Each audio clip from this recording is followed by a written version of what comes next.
Okay. Well, first of all, thank you guys so very, very much for taking time to do this. I believe with all my heart that healing is found in community. And I want to read that quote again that I put in the newsletter because I think it just brings home the value of people being in community, like-mindedness on this journey. So anything that promotes a sense of isolation often leads to illness and suffering, while that which promotes a sense of love and intimacy, connection, and community is healing.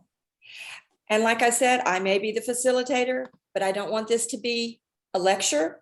I want communication. If there's something I say along the way that you have a question about, do this. And I will do my best. I'm on this journey with you, as I've said, and I'm not here to say I've got all the answers to anything. I am saying I've lived on this earth a long time and have seen a lot. So, but we are going to go ahead with y'all and do some introductions.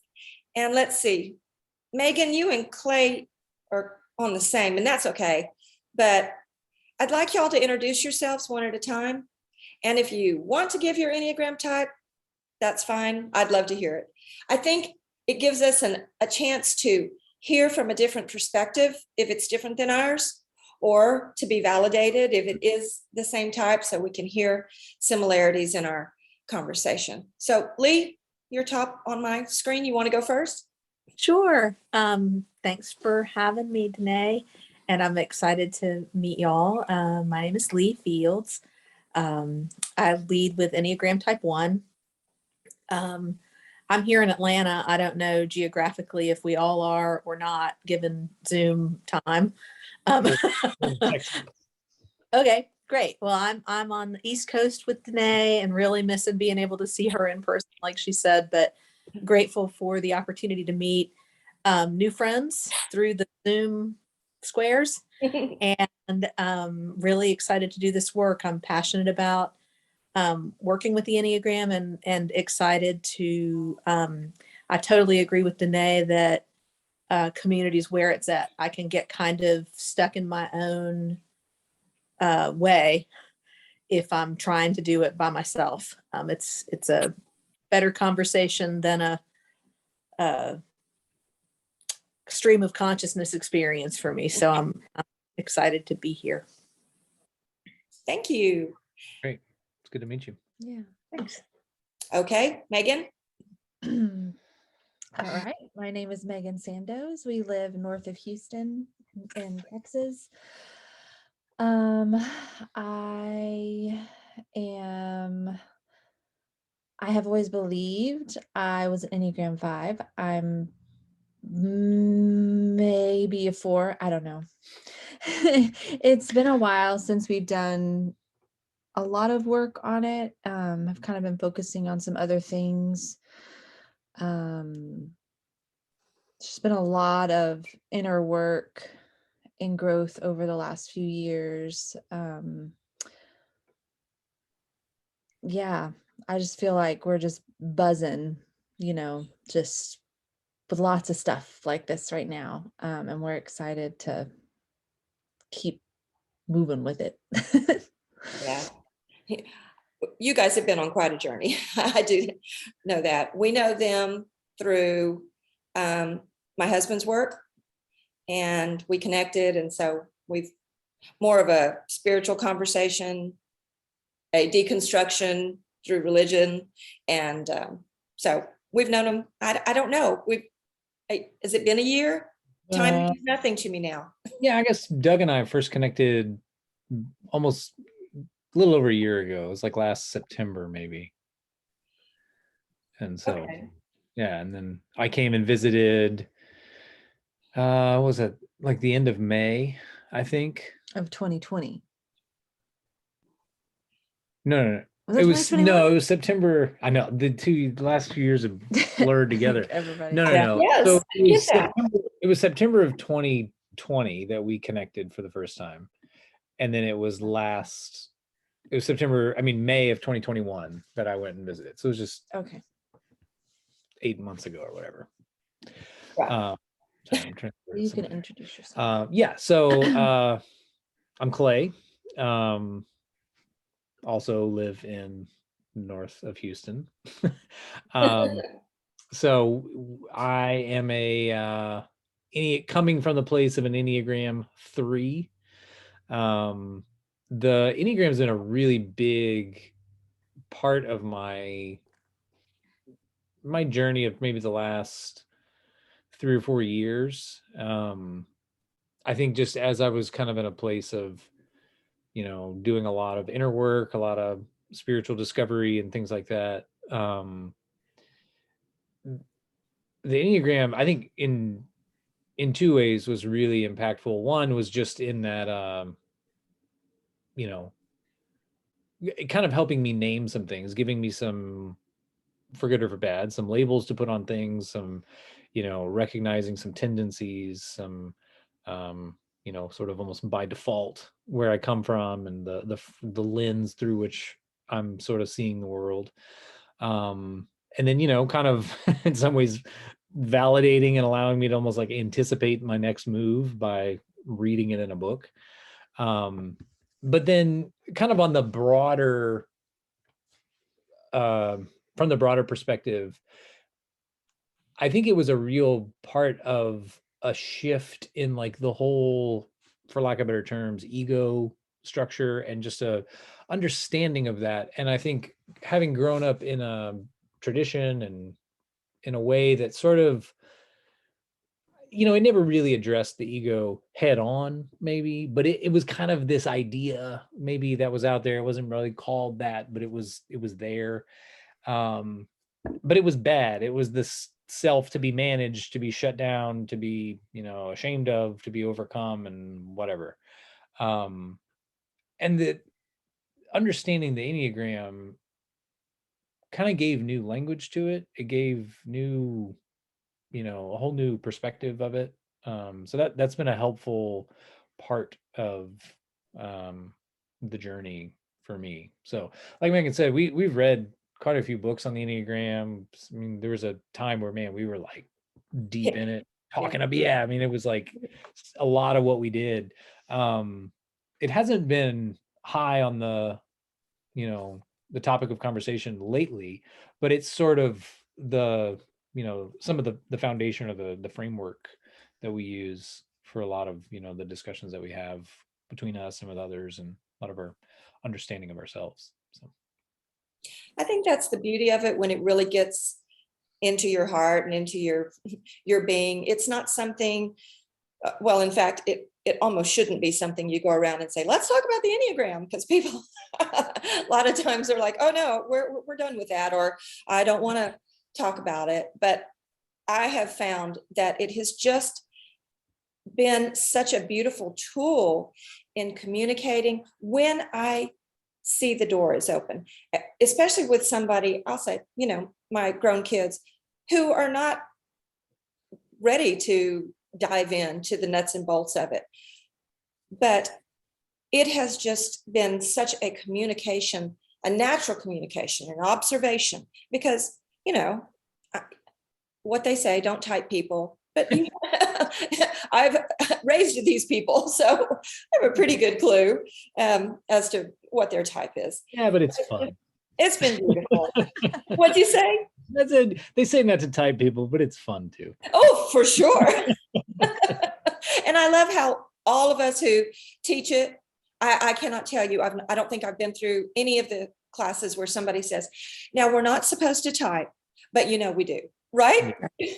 So, but don't go and tell people what we think they are until they're ready. I was telling Doug the other day, excuse me, about, the kids kind of, because I think they think a lot of the stuff we talk about is kind of weird anyway. So they just kind of keep it at a distance. And I said, I think it's like the scripture that says a prophet is without honor in his own country.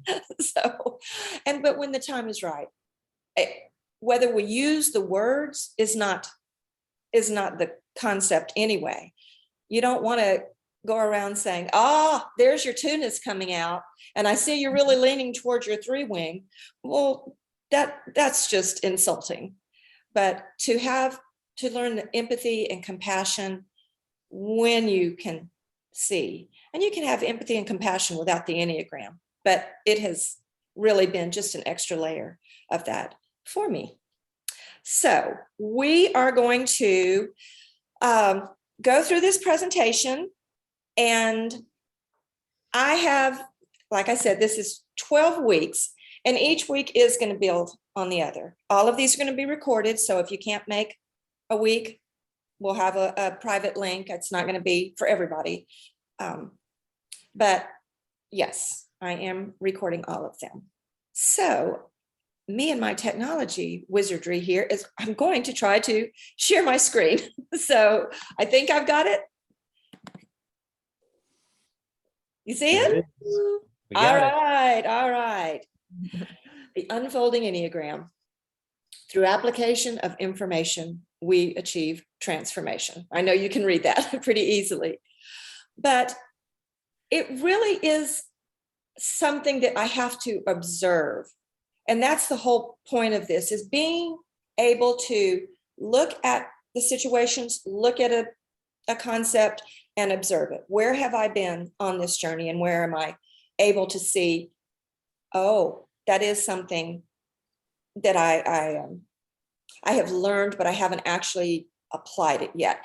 And so I am sure, like me, y'all have gone through classes, read the books, workshops, all of the things, and spent a lot of time as we have. And y'all are younger, so you haven't had as many years, but I've been on this transformation journey for about 20 years, right? I am being a type 7 and somebody who absolutely loves learning all the things. I've just devoured information, devoured it until I got to the point to where it was like, I have all of this information. How is it useful for moving me past where I'm stuck? And that's what this is about, is trying to find out where we're stuck, what we're attached to that we might need to release, that's standing in our way of transformation. I was going to just tell you this little story. I was in San Francisco. Lee, you probably know the name Ginger Lapid-Bogda. Mhm. Yes, I was at her workshop, learning to coach with the Enneagram, and it was just such a cool class. She's a cool lady. There were about 24 of us in the class, 24, I think. And she said, all the 7s, raise your hand. Well, the 7s. We're like, oh, yes, here we are. We're very proud to be 7s. And she goes, okay, how many of you 7s love to read books? All of us, everyone in unison. She said, how many of you actually complete the books that you read? And without fail, every one of us put our hands down. And I was like, I thought this was a me thing. Now, it's not just a type 7 thing, but apparently it's enough of a type 7 thing in all of her work and all of her research that she was able to bring it into focus for us to observe it. And I can tell you that one little awareness moment shifted the way I read. And it's not that I read a book from cover to cover. I still get, I'm not going to say scatterbrain, because I don't think that's fair for all the 7s to be labeled as scatterbrain, but I do notice new things. And so I might pick up another book and start it, but because I became aware in that one little class, I realized you haven't completed. You started this, but you didn't complete it. So that's just a little example of, we can get so into consuming the information and learning all the things, and all of this information, plays in your head. It's the opportunity to stop and observe and see, how can I put this information into application? So the point is, we can gather information, but until we observe ourselves in that information, right? Observe yourself in that information, and we can become intentional with the application. So why do I use the butterfly? I started wearing my butterfly earrings, and I have butterfly things all over the house. And I was like, Don't go crazy. But I think the butterfly is one of the most amazing pictures in nature to really help us understand metamorphosis and transformation, what the whole process is. And I can tell you, I've had a thing with butterflies for about 10 years. And it was after the death of a friend. And that happens a lot. People, you can read about that. People notice butterflies, and, there's a lot of symbolism in that with people who we're looking for comfort in our loved ones being gone. But this butterfly thing kind of just grew and grew and grew. Well, so I started studying, and I'm telling you, I've learned so much more about the butterfly than I ever thought. Even when I learned and studied biology in college, I don't know that we studied butterflies so much, but when we get through this whole thing, you're going to know some more science. But what my hope is that when we're done with this course, whenever you see a butterfly or a caterpillar, you'll be able to look and just have that immediate recall of, I know where I am in the process, because the process repeats itself through our life. We're always moving from attachment to one thing and moving into this. And that's, I kind of got ahead of myself. We're going to talk about the attachment. So the caterpillar stage is what module 1 is going to be about. Module 1 will be 4 weeks. So these first 2 weeks, we're just going to talk about mainly setting the stage for understanding the words like form, attachment, and identity, and those keywords, because if we don't set the stage here, then the rest of it's not going to make any sense. So I see the process that I've created here as a 3-phase process, from form, as we see the caterpillar, transform, which will be the metamorphosis, which is an amazing state if you don't know actually what goes on inside that chrysalis, and then to formlessness. And so what does that even mean? What is form? What is formless? How can I have formlessness when I live in a world of form? I am a form. I'm a human being right here. But what we're going to find is these identifications, these stories that we've created, we're either attached to them or we're in the process of deconstructing and changing our ideas until we get to that formless point, which just means detachment from form identity. It'll be clearer as we go along. So while I've got the 3 circles there, form, transform, formless, I really see it more in a Venn diagram. Now, Clay and Megan probably know the Venn diagram. Everybody knows what it is, but my husband, in his teaching, he uses the Venn all the time, which is really how it occurred to me. It's like, wait, if this process is in the macro, then it has to be in the micro too, because nature it's just a symbol that we see on the micro scale, and then it repeats itself. So we're either in form and in the process of changing, or we're formless. So it's always more of a flow. And so the question is, like I said, we're going to start with what in the world is form? And let me say right off the bat, form is necessary. In the beginning, if you're familiar with the biblical narrative, and most people, whether they're religious or not, I am not. I call myself spiritual, but not religious. But we know the scripture that says, in the beginning, the world was without form and void, right? There was no form. We could not know what darkness or light was without the opposite. I can't know if I'm short or tall unless I'm around the opposite. Yes, I'm short, I know. And so form is necessary. All of the forms are necessary, but do they serve us or do we attach to them? And this would get clearer as we go. So let me tell you what form is. Okay, and because I can only see part of the screen on the Zoom, I'm going to read it as I go, and then I'll get there. Form is the story and collection of many stories we carry in service of our sense of self. The attachment to those stories becomes our identity. But as we move along in our growth, the belief that we are those stories becomes our source of suffering. If we need to refer back to that at any point, I will. So how are our stories created? Well, they begin with the environment in which we were born. I understand not all people are raised in the environment that they were born. Some people, are adopted.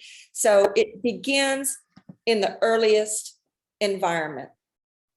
So like the butterfly who lays an egg on a particular leaf, as soon as the caterpillar emerges from the egg, it just starts eating. That's all it does. What a wonderful phase to be in. That's all your job is just to eat. I think I did that over the holiday. I became a caterpillar. But that's all it is. That's all it does. It just eats. And I see that in our story as we consume. It's the time of consuming. When we're young, we're consuming information. We're consuming the feedback that we get from those in our lives. And all of these little pieces of information begin to form what is our story and what we see as our identity. So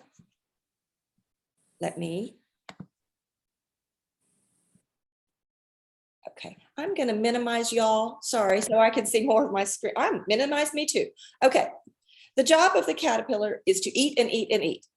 Food eaten at this time is stored and used later as an adult. The source of food is the leaves on which the eggs were laid. That's fascinating to me. And it consumes the environment in which it was born. That's what we do. We begin adding and we grow and grow. Now, in the caterpillar stage, if you remember your science, it goes through molting. And it actually sheds its skin, right? So it eats and eats and eats. It can't contain the food that it's eating. So it sheds its skin, gets bigger, and consumes more. Well, we see that in childhood. Children, they literally outgrow their clothes. And then they grow out of the learning environment. They grow out of preschool. They go into elementary school and we continue. They outgrow the environment that they were in. But all of these stages are necessary. So you can't go to a 5-year-old and say, hey, let's just skip past this. We're going to get right to, we're going to skip metamorphosis and we're going to get right to formless because, this is just going to bog you down. No, all of these are necessary steps in our life.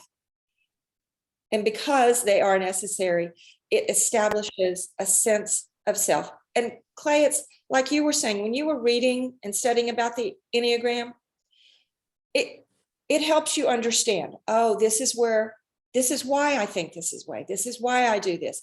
This is a story that I've created because of all the information and in my environment. Always the question of, are we born with this type or is it nature, nurture? I think it's a combination, but whatever it is, that information little by little through childhood, through teenage years. And then we go through the time where even the child goes through a real change, right? And this is what we're all doing, growing and changing. So where do these stories come from? Oh, I told you where they come from, but what are they? What are some of these stories, or some of the information that creates the stories that have become the sense of ourself, who we are? I'm going to go over some of these with you, but this is your journal handout for tonight. And I really would encourage you to really sit down and take some time with these. I love to write these out.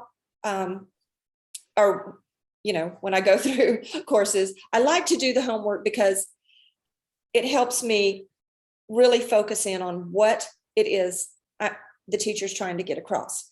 So if we're trying to understand how our identity was formed, either, write it out if you feel like it, but go through these. And so in the beginning, usually the first story that comes into our existence is, back in the day, the doctor or the nurse would come out and go, it's a boy, or it's a girl. However it's done now, everybody usually knows ahead of time. But that's real important, is understanding, what am I giving birth to? Gender identity is one of the very first stories that we begin to adopt. And then all of these different ones. I'll go down.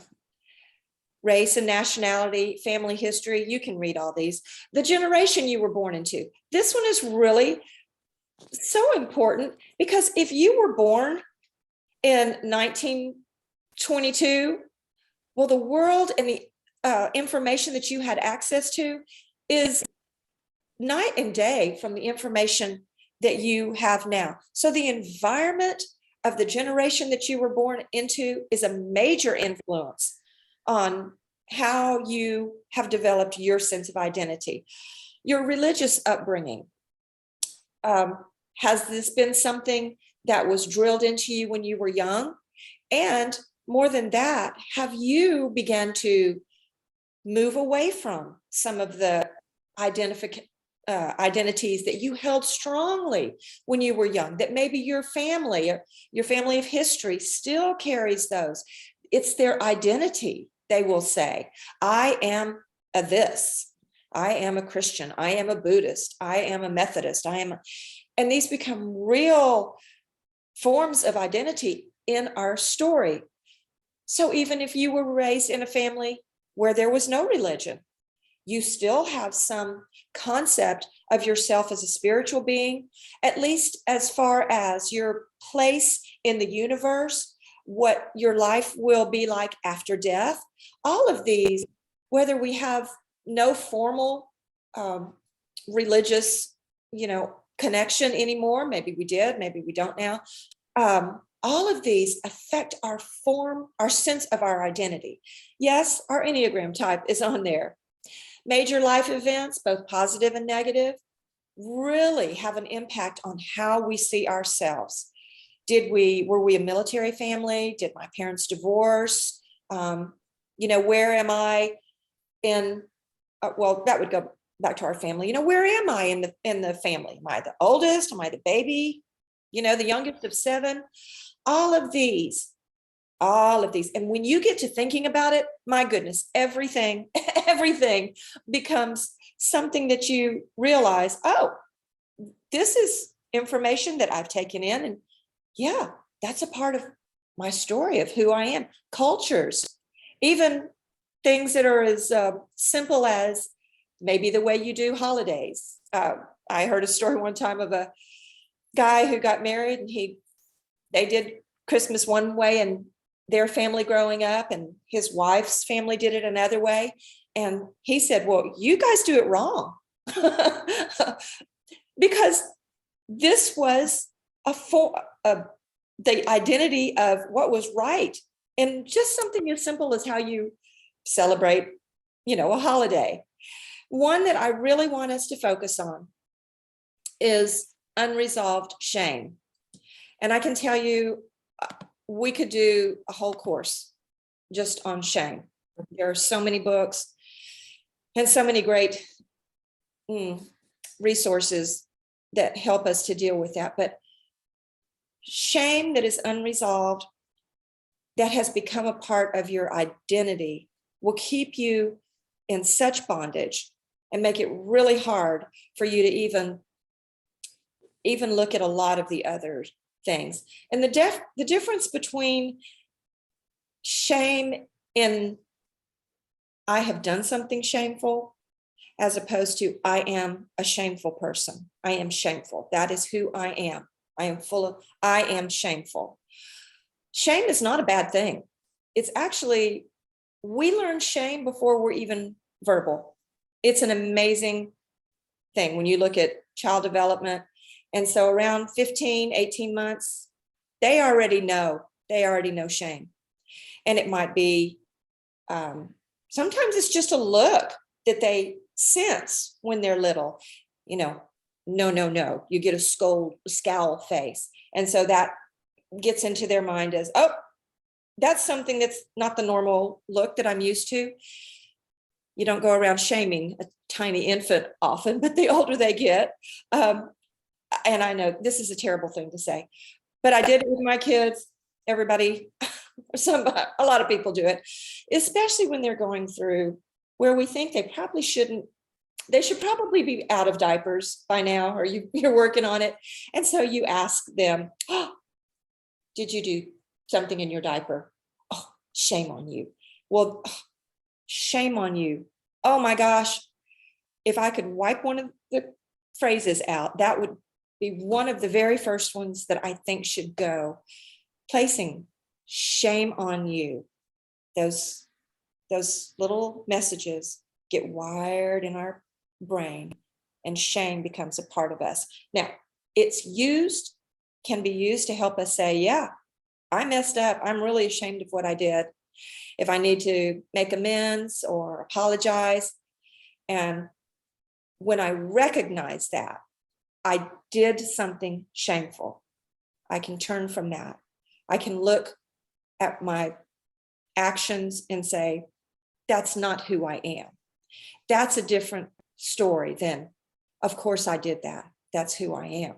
I am shameful. I won't ask anybody to divulge anything like that, but it's something that really, I hope we all can evaluate and see, has this been something that stood in our way? And it's not just, obviously not during childhood. There's a lot of shame that's associated with people who, stray from the family norms, or I had a friend whose mom used to say, don't forget when you go on vacation, you're representing our family. And it's like, don't, shame my family name. So, and then just other things, your physical capacity. Are you fully capable? Are you physically disabled in some way? These are all things that form our sense of identity. And so we are going to, next week, start looking more at these and say, are these roles and functions, or are they my identity? Because the truth is, I am a woman. I am a mom. I'm a grandmother. And I can, I'm a Texan. Woo. All of the things that I could just go down that list with you and say, yes, these are actually forms that I have in my personhood, in my humanity. We want to begin to distinguish between, are these roles that that must be a kid alert. Are these roles that we're right at that edge of bedtime here, so we're still kind of in the maintenance mode. So okay, I know. I have a grandson that just will not stay in bed. So anyway, the identity question. Are these who I am, or are they roles that I play, or functions that I have in my life? And once you begin to see, oh, well, if I was without that, would I still be loved? So if I became paralyzed and I wasn't physically capable anymore, does that change who I am? Right? if I change my, I keep talking about our belief systems. I know that because a lot of people are really going through a deconstruction thing right now. It's kind of a big buzzword out there.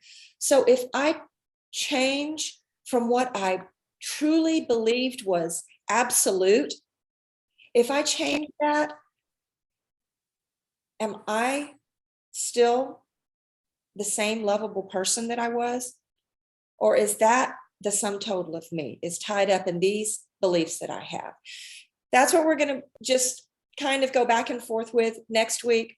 I would love if any of you have any questions. It's just a small group tonight. I thought it was going to take a lot longer because I thought there were going to be a few other people. You know how it is. If you have a question about anything that I've talked about so far, you are welcome to ask me right now. And if there's something you want to just discuss privately, you're welcome to email me. I can discuss it next week or not. But anybody got any questions so far? Anything confusing? Pretty clear? Yay! We've got the smart group. So far, it's pretty basic. But again, this is going to layer. Each week is going to layer on the previous one. Next week, we are going to talk a little bit more about the Enneagram and the stories that we've built about who we are in certain aspects of our type.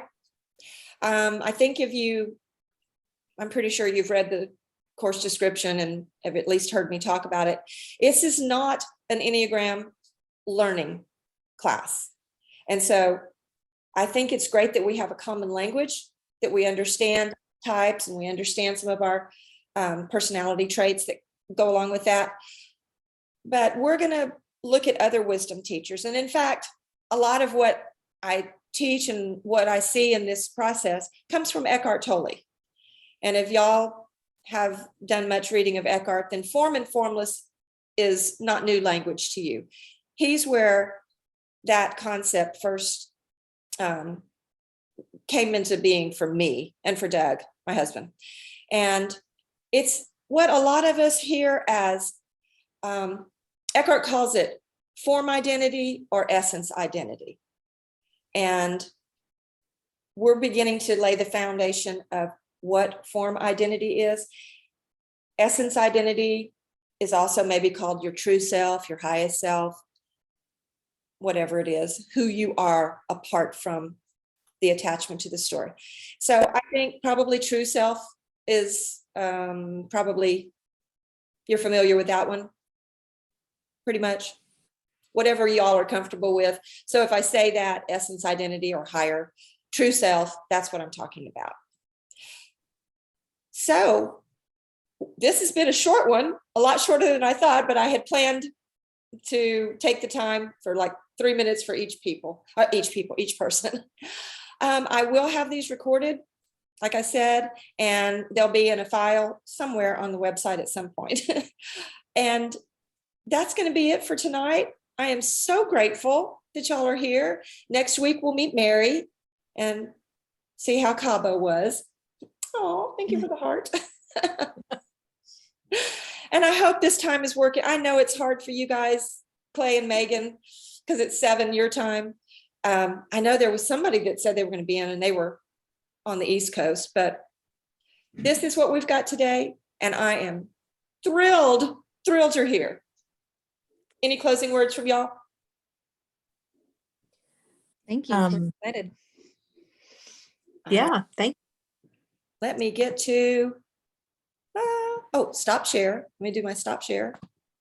There we go. I see all your faces. And I will. You're back. Huh? I said we're back. You're back, yes. I'm going to stop record now.